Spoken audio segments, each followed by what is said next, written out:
Yes, thank you. Dear Mr. President, it's a great pleasure to welcome you here in the Belgium in Brussels.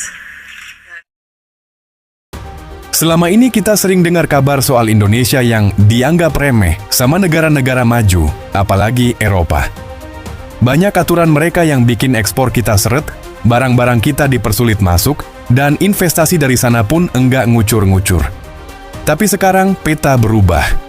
Setelah negosiasi yang berlangsung selama 10 tahun, ya, lu enggak salah baca. 10 tahun, akhirnya Indonesia dan Uni Eropa resmi meneken kesepakatan dagang besar bernama IUCEPA, Indonesia-EU Comprehensive Economic Partnership Agreement.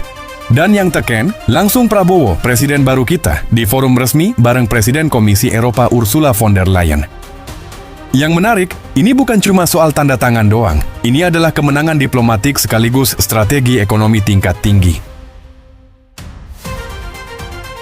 Sebelum bahas detail kesepakatannya, mari kita bahas dulu satu momen yang jadi highlight. Saat Prabowo ditanya wartawan Belgia soal siapa yang lebih penting buat Indonesia, Amerika, atau Uni Eropa. Ini pertanyaan yang jelas-jelas jebakan. Wartawannya pengin Prabowo salah langkah. Kasih pernyataan yang bisa bikin hubungan Indonesia-Amerika renggang. Tapi Prabowo enggak terpancing.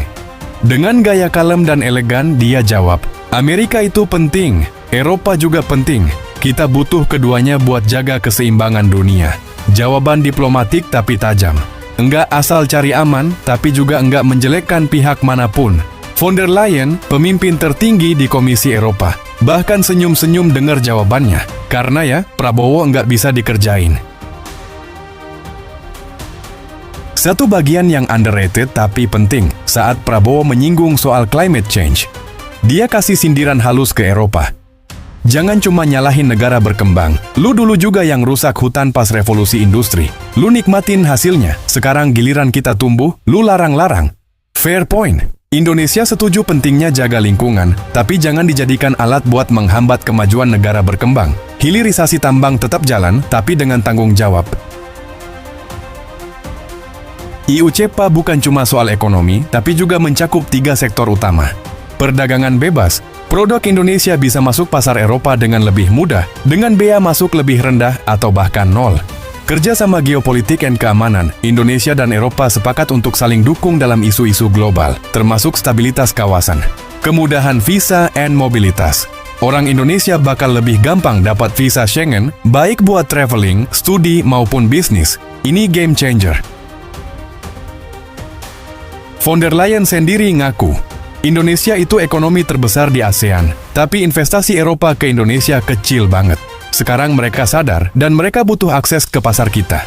Apalagi Eropa lagi krisis bahan baku dan energi, sementara kita punya semua itu. Dan jangan salah guys, kita sekarang bukan pemain pinggiran. GDP kita udah tembus 1,2 triliun euro. Eropa butuh kita, sama kayak kita butuh mereka. Kesepakatan ini baru gerbang masuk. Masih harus diratifikasi oleh 27 negara anggota Uni Eropa satu persatu. Kalau ada satu aja yang nolak, ya bisa mentok. Belum lagi tantangan internal di Indonesia. Pungli, birokrasi ribet, ormas liar yang suka palak investor, dan ketidakpastian hukum. Prabowo udah kasih kode. Kalau kita mau jadi pemain global, kita harus benahin dalam negeri juga. Amanin investasi, sederhanakan perizinan, dan tegas ke kelompok yang ganggu investor. Ini PR besar. Satu bagian yang underrated tapi penting saat Prabowo menyinggung soal climate change. Dia kasih sindiran halus ke Eropa. Jangan cuma nyalahin negara berkembang. Lu dulu juga yang rusak hutan pas revolusi industri. Lu nikmatin hasilnya. Sekarang giliran kita tumbuh, lu larang-larang. Fair point. Indonesia setuju pentingnya jaga lingkungan, tapi jangan dijadikan alat buat menghambat kemajuan negara berkembang. Hilirisasi tambang tetap jalan, tapi dengan tanggung jawab. IUCEPA ini bakal bikin banyak perusahaan Eropa tertarik invest di Indonesia. Tapi kalau infrastruktur kita amburadul, regulasi nggak jelas, dan keamanan investor nggak dijamin, ya mereka bisa kabur juga. Kita harus siap secara struktural, mulai dari hukum, logistik, tenaga kerja, sampai mindset lokal. Kalau lo investor, pelaku industri, atau pengusaha ekspor, ini momen emas. Tapi tetap realistis. kesepakatan dagang besar kayak gini butuh waktu buat benar-benar terasa efeknya di lapangan. Yang jelas, langkah pertama udah diambil. Dan langkah ini bukan kaleng-kaleng. Ini upgrade posisi Indonesia di mata dunia. Pertanyaannya, sektor mana yang paling cuan dari EU CEPA ini? Apakah ini beneran win-win atau bakal jadi jebakan buat Indonesia? Tulis opini lo di kolom komentar. Jangan lupa like, share, dan subscribe ya.